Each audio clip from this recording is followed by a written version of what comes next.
for Richard and the Christians in Europe. The Pope immediately issued a decree. Jerusalem was to be recaptured at all costs. In Christianity's darkest hour, Richard prepared to take on Saladin. Richard would have heard the name Saladin many, many times. He would have known of Saladin's huge success as the leader of the Muslim world.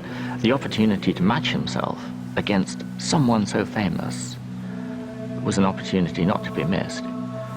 As soon as he heard the news that Saladin had taken Jerusalem, he at once, without a moment's thought, impetuously, knowing instinctively it was the right thing to do, took the cross. Richard received a fabric cross that all Crusaders pledged to wear until Jerusalem was back in Christian hands.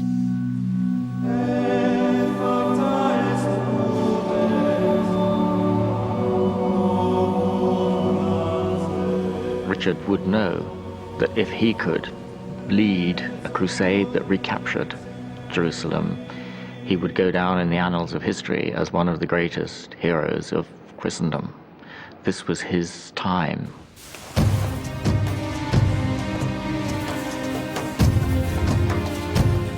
When Richard, the greatest knight in Europe, became a crusader, thousands followed his example. Men prepared to leave their families. The crosses sewn onto their tunics, signifying that they were now a part of Christ's army, led by Richard.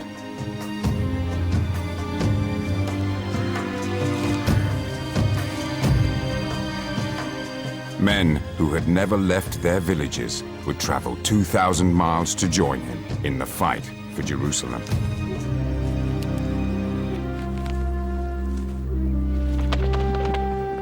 In return, the Church would forgive them all their sins, a reward for which many were ready to die.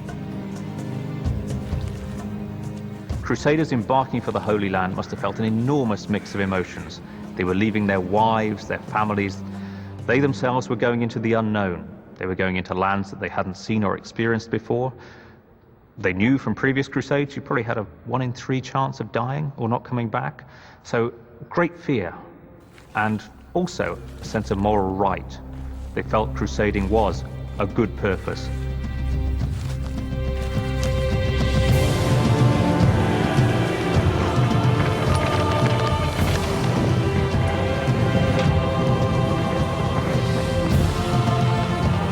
In the summer of 1190, Richard, now King of England, set sail for the Holy Land.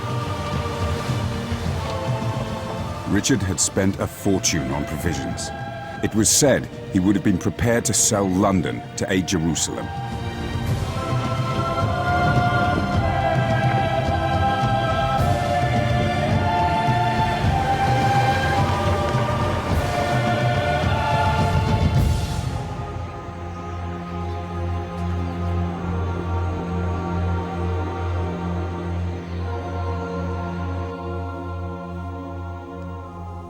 In Jerusalem, Saladin realized instead of stopping the Holy War, his actions had inflamed it.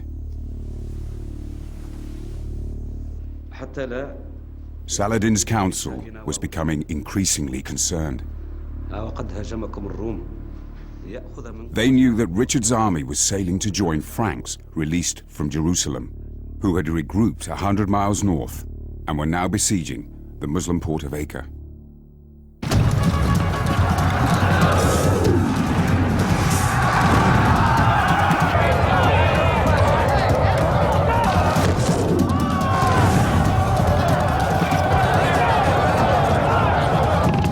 Acre was the key port in the eastern Mediterranean.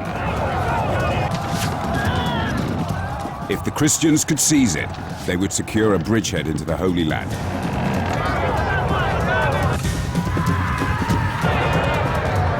But if Saladin could break the siege, he could force the invaders back into the sea.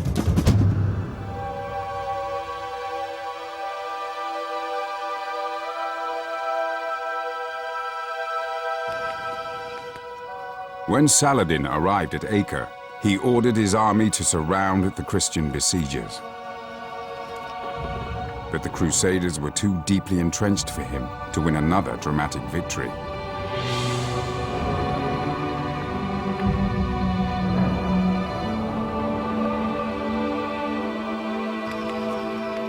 The siege was a stalemate. Now Saladin decided to starve the Christians into submission.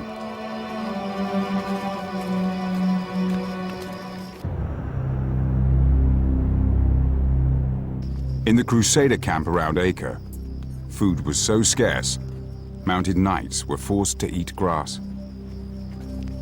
They had already eaten their horses. Hunger, malnutrition, and disease killed thousands and made some desperate men desert the crusade. A few even converted to Islam and went over to Saladin. The Crusaders' tenuous hold on Acre was slipping away.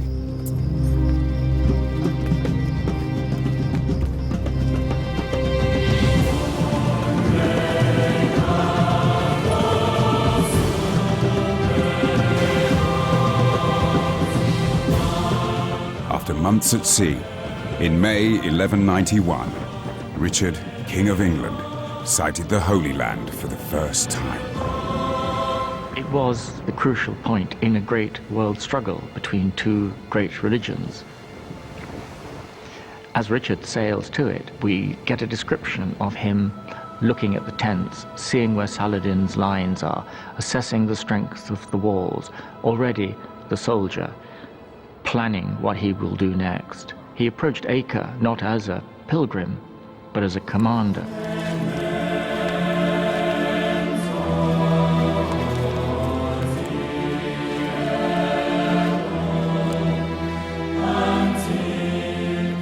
Richard's arrival brought a new sense of hope to the desperate men at Acre.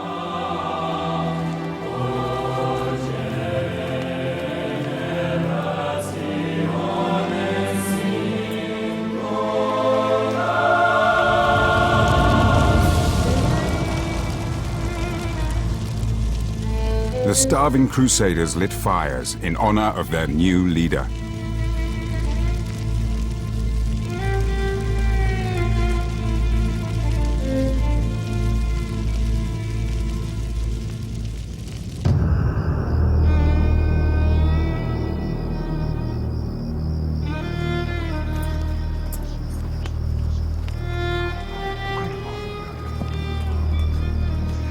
In the Muslim camp above Acre, Saladin sensed that in Richard he would face a difficult opponent.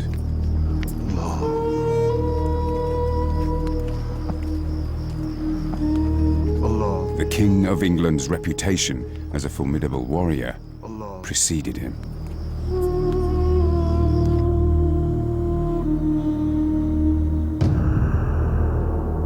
But at the city walls, the Crusader catapults were quiet. Richard was ill with the deadly camp fever and incapable of fighting. He was confined to his sickbed, but Richard knew there were other ways of winning a war. One of the first things he did was to send a message to Saladin saying, "Can we have a summit meeting? Let's you and I meet face to face and sort this out."